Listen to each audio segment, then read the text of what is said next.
Очередного наркоторговца задержали полицейские в Шымкенте. Участковый инспектор Турия Таукеев во время обхода своего участка заметил подозрительного парня, который ходил вокруг деревьев за многоквартирными домами. Инспектор знает этот участок как свои 5 пальцев. Знал он и то, что за этими домами находятся гаражи. Сюда ходят только жители дома, автовладельцы.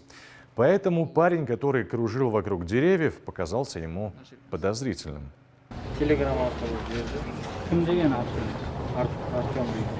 Когда полицейский подошел к молодому человеку и стал расспрашивать, кто он, что здесь делает, он не смог ответить и запаниковал.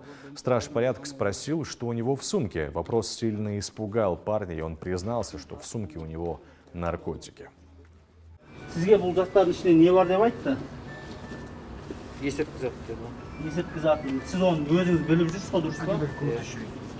Затем приехала следственная группа. При обыске у задержанного обнаружили порошкообразное вещество, расфасованное в полиэтиленовые пакеты.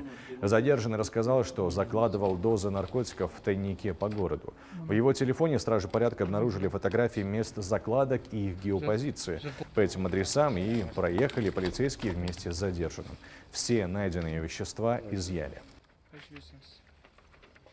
Аталған жайт сотқа дейінгі тергеп тексерудің бірыңғай тізіміне Қазақстан Республикасының Қылмыстық кодексінің 296 бабы 2 бөлігіне тіркеліп, қазіргі таңда тергеу амалдары жүргізілуде. В этом так называемом бизнесе работает, как правило, молодежь. Все они очень боятся, что их поймают, но все-таки желание заработать много и быстро порой оказывается сильнее.